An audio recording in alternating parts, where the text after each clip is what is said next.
the Sports Exchange. Glad to have you back. It's nice to be back on the show. Hey, Ryan, how are you? Not too bad, Candy. How about yourself? I'm doing good. I got roped into being a co-host here, so I'm trying to do my best. Well, Ryan, I'll tell you, it's been a little while since we've been on the air. Things have quieted down on the fantasy side. So, but we're going to be bringing you back in the rotation on our regular shows once or twice a month. Once the season dies out, maybe I'll have a chance to do a little college stuff for us as well. But, let's face the reality, whether you do fantasy football or not, you're still a football analyst by trade with us. So it really is great to have you back on. And, I couldn't think of a better Super Bowl lineup to have than the one we've created this afternoon on a special edition of the Sports Exchange. I should point out to you that I will be actually being involved with a media day with one of my colleagues on the network. So I'm looking forward to it, getting my hands dirty a little bit with this technology I know nothing about. That guys like you and my friend Rudy Reyes go ahead and try to educate me whatever way you can. And as I mentioned earlier in the broadcast, Candy and I were over at Subway today, and I saw this young 2 or 3 year old with a phone in his hand, and Candy said, "He probably knows more about technology than you do." And I said, an affirmative exclamation point, yes. So, all right, well, let's talk about the business at hand. But first, before we do that, I want you to promote your fantasy football and how people can reach you. Well, our website, SkullKingFootball.com, we had a great year this year. We added about 15 writers to the docket. I think by the end of the season, we still had about 15 to 16 of them that were regularly posting, which was really nice. We mostly focus on season-long fantasy. We do a little bit of dynasty stuff here and there because a couple of our writers are heavily involved in dynasty leagues. We post, for the most part, we're in the middle of a break right now with the majority of the fantasy season over. So we're kind of in a little bit of a break pattern right now. But once the Super Bowl is over, we will be hopping right into draft season and talking about players that we think are going to provide some fantasy relevance in their rookie years.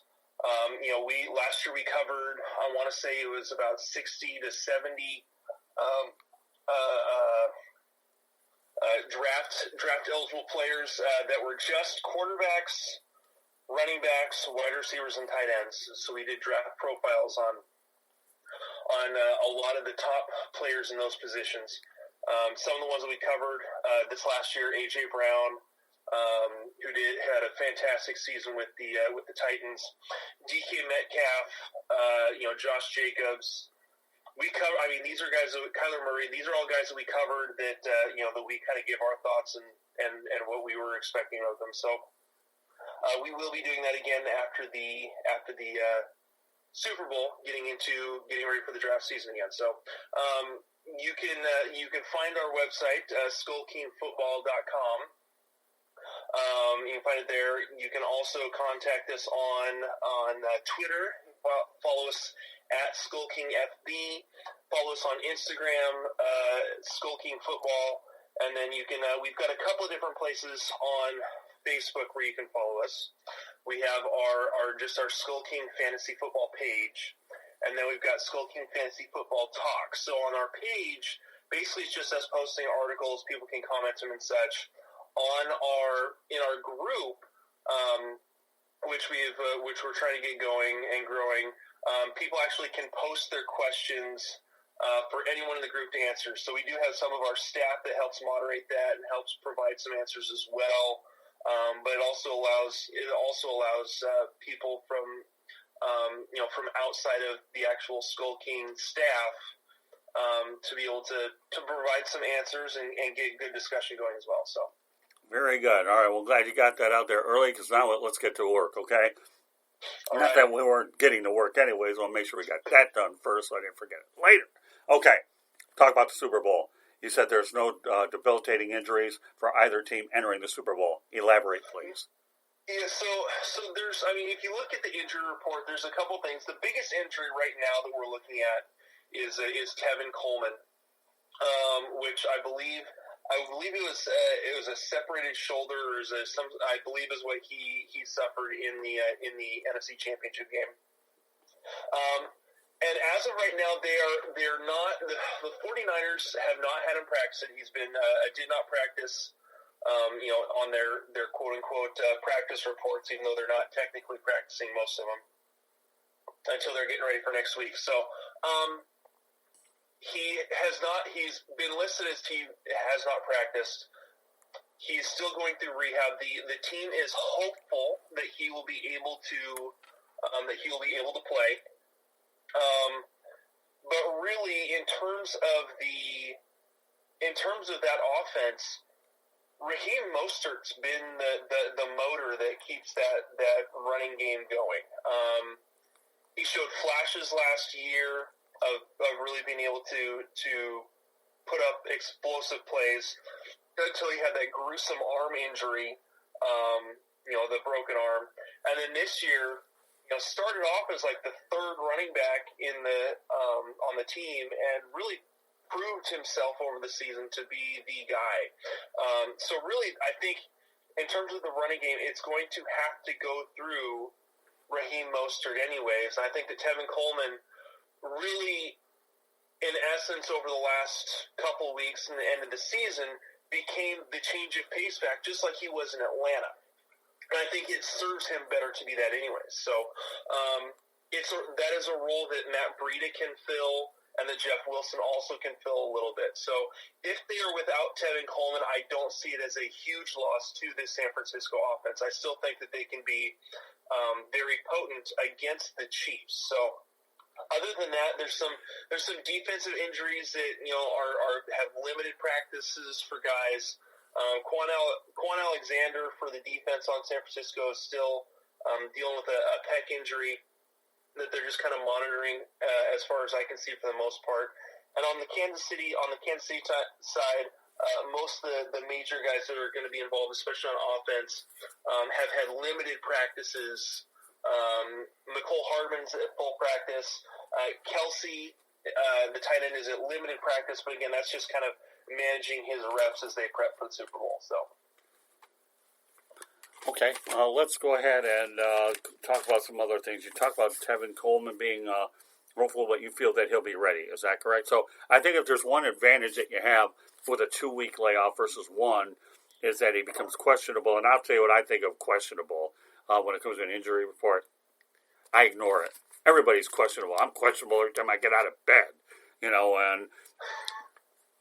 I really am questionable every time I get out of bed. When you're 57 years old, going on 97 years old, it's a different situation anyhow. But with all due respect, well, I'm glad you got both you and Candy getting a kick out of it. She lives it, and you know it. So, you care to comment, Candy? Ryan, go ahead, Ryan. I was going to say, one of the things about the injury reports that they've actually updated is originally, as of a couple years ago, the way that the injury report worked is that if someone was questionable, it was 25% chance that they were going to sit, 75% chance that they were going to play.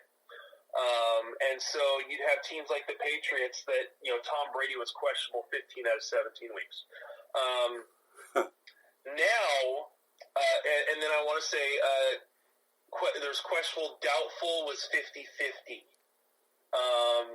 Now they've got it so that questionable is actually, it's a 50-50. They're not sure for sure whether or not he's going to play. There was a lot more players this season dealing with fantasy where they'd be going into a weekend questionable, and then they actually are sitting. We need to, you need to find someone else to fill that roster spot.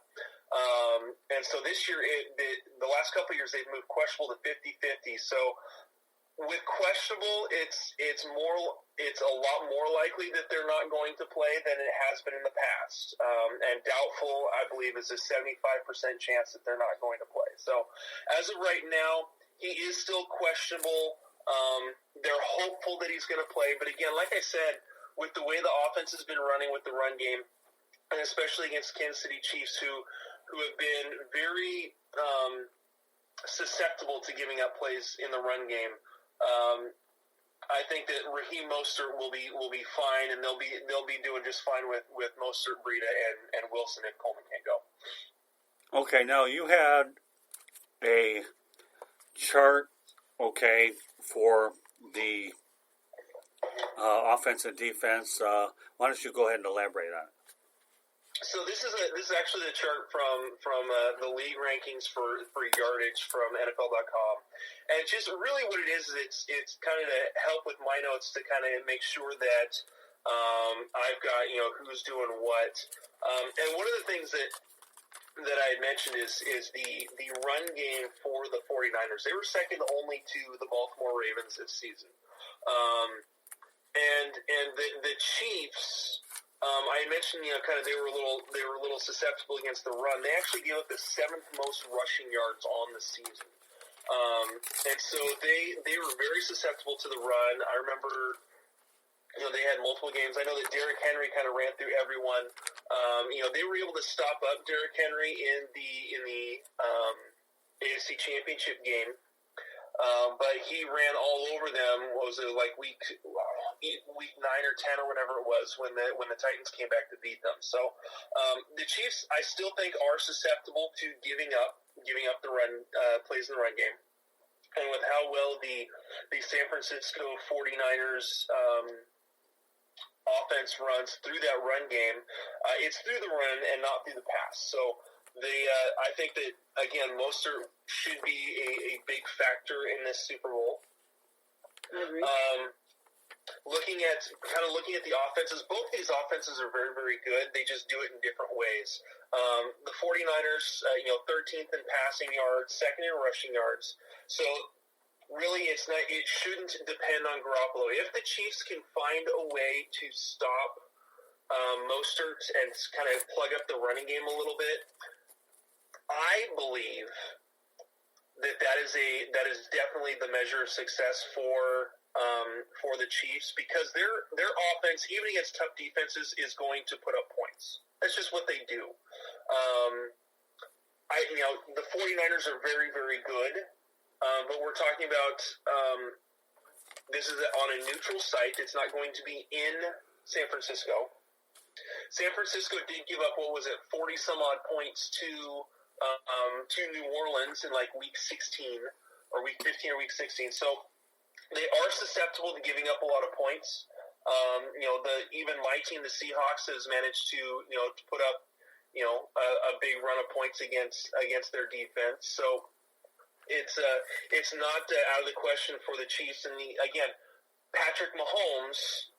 The Chiefs were 5th in passing this year, with Patrick Mahomes missing like 4 games because of his knee. So I am not afraid of the Chiefs being able to put up points against the 49ers. I think that this could be a massive shootout, or it could potentially turn into a bust of a game. I don't think it'll be like last year, the 13-3 or whatever it was. Was it a 10-3? I think it was 10-3. Yeah, that was a horrible Super Bowl. Yeah, it wasn't very good. That's true.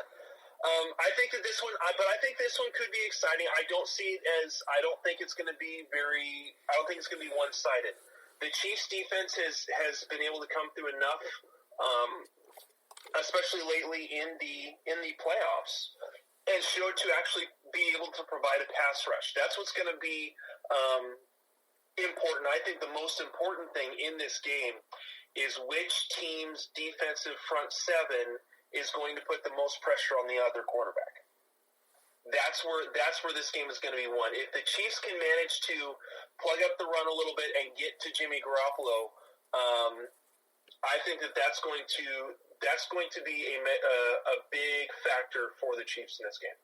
Yeah, well, I think the thing you have to understand about the Chiefs too is Terrell Suggs, the Honey Badger, and Steve Spagnuolo are certainly contributors in terms of what they've done. And Terrell Suggs was a late addition to the year when he left the Arizona Cardinals, went over to Kansas City, and really wanted to go to Baltimore.